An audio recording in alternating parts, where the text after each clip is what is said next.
Gary Leon Ridgway nació el 18 de febrero de 1949, en Salt Lake City, capital del estado de Utah. Su madre era sumamente estricta, y mantenía bajo dominio férreo a los integrantes de la familia. Ridgway padeció enuresis hasta los 13 años, y su madre, que solía menospreciarlo y avergonzarlo en público, lo bañaba inmediatamente cada vez que Gary se orinaba. Fue su madre quien desató problemas sexuales en Gary, al tener un comportamiento incongruente, ya que por un lado, parecía ser una mujer religiosa, mientras que por otro, se vestía de forma muy provocativa, semejante al de las meretrices, por las que después Gary, al igual que con su madre, experimentaría atracción, y a la vez, ira y desprecio. Por otra parte, la vida académica de Gary no fue muy buena, pues su rendimiento siempre fue pobre. En cuanto a su forma de ser en aquel entonces, algunos de sus ex compañeros de colegio lo describieron como alguien agradable, pero fácil de olvidar. Fue durante su adolescencia donde experimentó sus primeros impulsos violentos, cuando estuvo a punto de asesinar a un niño de 6 años, a puñaladas, aunque el menor sobrevivió al ataque. Después de graduarse de la escuela secundaria, Gary entró a la Marina, y se casó con quien fue su novia de colegio, Claudia Barrows. Fue en ese periodo de servicio en las Fuerzas Armadas, cuando Gary empezó a pasar mucho tiempo con meretrices, y se contagió de enfermedades venéreas. Estando él lejos, su joven esposa de 19 años, no soportó la soledad, y empezó a salir con otros hombres, causando con esto, que el matrimonio terminara en menos de 2 años. Durante su segundo matrimonio, Ridgway, pese a las enfermedades que había contraído antes, siguió frecuentando mujeres. En esta etapa de su vida, él se volvió un fanático miembro de la iglesia pentecostal, lloraba después de los sermones en la iglesia, e insistía constantemente a su esposa Marcia, el seguimiento puntual de los preceptos que el pastor pregonaba. Cuenta Marcia, que la madre de Ridgway era la típica suegra metiche, sobreprotectora, e idealizadora de su hijo. Debido a una cirugía que a fines de los años 70, Marcia se realizó debido a problemas de sobrepeso, ella empezó a ponerse delgada, y a transformarse en una mujer atractiva, que captaba las miradas de los hombres, y con esto, hacía sentir celos a su inseguro marido, quien cada vez se mostraba más violento, hasta el punto de que casi la ahorca en una pelea. Tras su divorcio, Ridgway comenzó a salir con varias mujeres. En medio de esas citas, fue que encontró a Judith Mawson, en 1985. Judith lo vio como un hombre con estabilidad laboral, pues Gary llevaba 15 años pintando camiones. Como alguien amable, responsable, y estructurado. Ella encontraría en él, la pareja perfecta, él la amaría, y ambos estarían juntos hasta que el lado oscuro de Ridgway se hiciese público, y sus crímenes lo pusiesen en prisión. Judith era tradicionalista, y no se molestó, sino que quedó encantada con la madre de Gary. A mediados de julio de 1982, fue encontrado flotando en las aguas del Río Verde, del condado de King, en el estado de Washington, el primer cuerpo de todos los que vendrían. La víctima era Wendy Lee Cofield, una adolescente de 16 años, que había sido estrangulada con sus propias bragas, y tirada al río como si de una funda de basura se tratase. De momento, no existían evidencias suficientes para seguir las investigaciones, y el misterioso autor del delito fue apodado el asesino del Río Verde. Casi todas las víctimas eran mujeres de la vida galante, y tenían entre 15 y 31 años. Fue ante este escenario que la Fuerza de Tareas de Río Verde se formó para investigar los homicidios, y así fue creciendo la lista de posibles sospechosos. No era un caso fácil para la década de los 80, década en que las computadoras sofisticadas y el sistema de rastreo de ADN aún no existían, por lo que había que juntar y asociar pistas a la vieja usanza. Por otro lado, el método de Gary Ridgway consistía en contratar a una mujer, subirla a su camioneta, tener relaciones con ella, y luego matarla por estrangulamiento en el vehículo, o incluso en un lugar apartado, como el bosque. A algunas las mató en su casa, en ausencia de su esposa. Siempre solicitaba que las chicas fueran al baño antes de tener relaciones, pues sabía por experiencia que las víctimas de estrangulamiento relajan los esfínteres. Una vez cometido el asesinato, Ridgway tomaba el cadáver de su víctima, y generalmente de noche, conducía en su camioneta hasta llegar a lugares apartados. Ridgway sabía que la víctima podía estar todavía viva, por lo cual en muchos casos, ataba las piernas con ligaduras, y vigilaba desde su espejo retrovisor, por si se presentaba signo alguno de movimiento en el cuerpo. Era tal su prudencia que, cuando la víctima lo había rasguñado en medio del forcejeo, le cortaba las uñas antes de ir a dejar su cuerpo al bosque, de modo que si la policía encontraba el cadáver, no pudiese hallar restos de su piel. Otras veces, colocaba evidencias falsas como colillas de cigarrillos o goma de mascar, siendo que él nunca fumó. El 15 de agosto de 1982, Robert Ainsworth, de 41 años, al navegar en su balsa de goma por el río, descubrió 2 cadáveres en este. Horrorizado informó a la policía. Todas las víctimas tenían piedras, en forma de pirámide en la cavidad vaginal. En el transcurso de 6 meses, 5 cuerpos habían sido descubiertos en el interior, o cerca del río. La afluencia masiva de información inundó las oficinas policiales.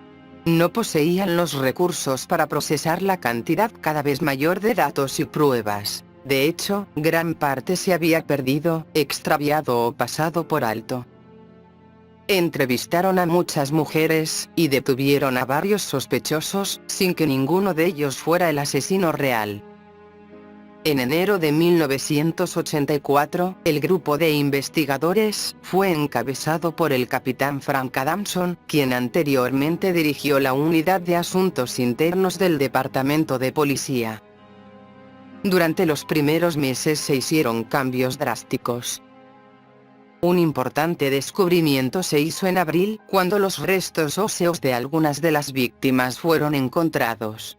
Se hallaron huellas de zapatos cerca de los cadáveres, probablemente pertenecientes al asesino. Varios meses después, el asesino en serie, Ted Bundy, se ofreció desde su celda, en el corredor de la muerte, para ayudar a encontrar al asesino. Bundy poseía una rara visión de primera mano sobre la mente de un asesino en serie, una oferta que no se podía rechazar. Mucha de la información que dio fue de gran interés para los investigadores. Bundy sugirió que el asesino conocía a sus víctimas. Creía también que el patrón de eliminación de los cuerpos llevaba muy cerca de la casa del asesino. Ted Bundy se convirtió en uno de los asesores principales, junto a Douglas y Keppel, que contribuyeron a la realización del perfil del asesino. Pese al constante hallazgo de cadáveres, el caso se había enfriado y no existían posibles sospechosos que pudieran estar relacionados con cualquiera de los asesinatos. En los primeros meses de 1987, los investigadores tenían a un nuevo sospechoso en relación con los asesinatos. Se trataba de Gary Ridgway. Había sido detenido en mayo de 1984, por solicitar los servicios sexuales a una policía encubierta que se hacía pasar por prostituta. Sin embargo, fue puesto en libertad, después de haber superado con éxito la prueba del detector de mentiras. Cuando los investigadores indagaron más profundamente en su pasado, descubrieron que había sido acusado de tratar de estrangular a una prostituta en 1980, cerca del Aeropuerto Internacional, SeaTac. Sin embargo, Ridgway alegó legítima defensa, dijo que ella lo había agredido, y fue liberado poco después. El 8 de abril de 1987, la policía obtuvo una orden judicial, y registraron la casa del sospechoso. Según el Seattle Times, la policía también tomó muestras corporales para que pudieran compararse con las encontradas en algunas de las víctimas. Eran cabellos y un hisopo con saliva. Sin embargo, no había pruebas suficientes para arrestarlo y fue liberado de la custodia policial. La moral entre los oficiales estaba en su punto más bajo. Muchos de ellos estaban desalentados. Incluso, comentaban que el asesino los había derrotado. En julio de 1991, se dieron por vencidos. El grupo de trabajo se redujo a solo un investigador llamado Tom Jensen.